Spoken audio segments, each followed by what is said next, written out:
Alright guys, we're out here working on a small little 18-foot Coleman, and we got a soft spot in the roof here. So take a look right here. Soft spot, solid, a little bit soft, definitely soft. Solid. So we're gonna peel this back and see what it looks like. Can anybody kind of guesstimate what you think I told the customer it's going to cost to fix this?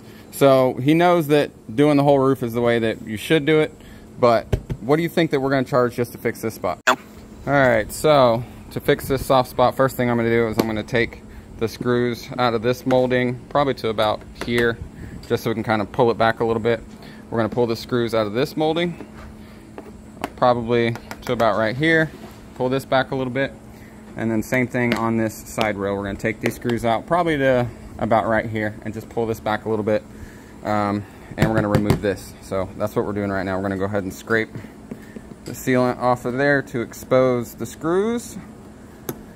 And wouldn't you know it, there's not even a screw there. This is, yeah, that's what happens sometimes when you buy a brand new RV. They don't even put a screw in. What about this one?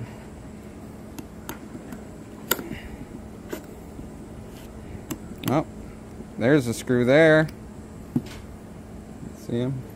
Right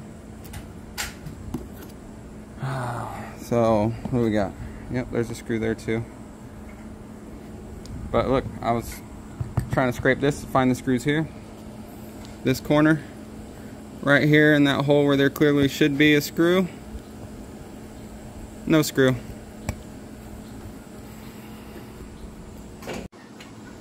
Okay, so you see we've gotten it taken off here. We've got this one loosened up. The only one we got to take these off still, but we got this open up so I can kind of look in here and kind of see what we're dealing with. So kind of as I expected, it goes to about right here, and it does go down that wall, but we'll take pictures of that. We'll let the customer know that, but in reality, unless he wants us to pull all of this metal off to get down there and repair that, which is going to be very expensive, dog chasing a chicken, then we're probably just going to repair this section. And the new wood that I add right here is going to be sufficient enough for this to attach to and this to attach back to hold it all in place, and we'll just seal really well and use longer screws going in here. So yeah, let's keep going. Alright, and as we got it pulled back, you can see exactly what we're dealing with. So kind of like I thought, right about here and then right about here is where the damage is. So honestly, I'm gonna cut probably right at the edge of this seam. Yeah, there's a cross member running this way, and so I can attach the new wood here and here, and if I need to, I can use something behind that to hold that seam. And then same thing, I'm gonna cut it right here, go straight across, pull all this out, and put a new piece here. And as I stated before, yes, there is some structural damage here. I'm gonna have to get this wood off, and we'll see what we're gonna do with that. Alright, so this is what we got right now. We got all the wood off of there, the top decking, and so we can see it's got a little bit of moisture here. We're gonna let this dry out for a little bit, probably go grab some lunch. It's all dry here. That's dry. It's just a little bit of moisture on top of the wood, but down below it's all dry and crispy.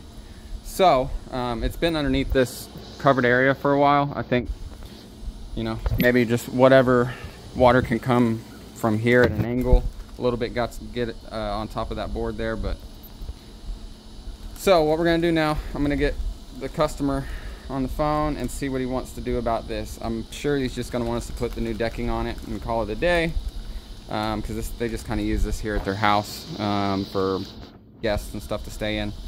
But if he wants us to, we'll take this whole wall off and rebuild everything, but I have a feeling he's not going to do that. So let's give him a call and see what he wants to do.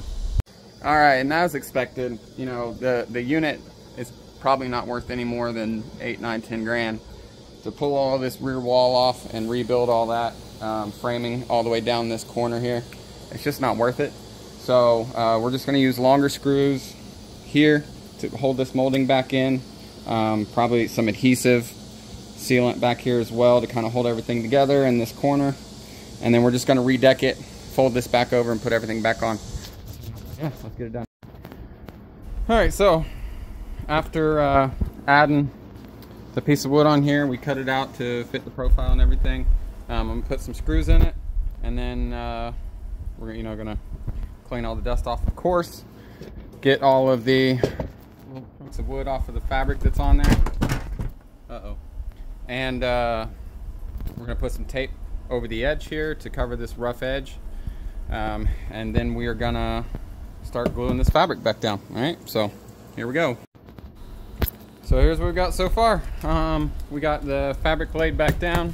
It's a little wrinkly right this second because I'm gonna pull it tighter as we get ready to put the vent back in. This corner right here is just really hard to pull as I'm putting these two pieces back on, and as I tightened it down, it just kind of bunched up here. But you're not gonna see any of this because it's gonna be covered with sealant. So yeah, we're gonna start putting everything back on now.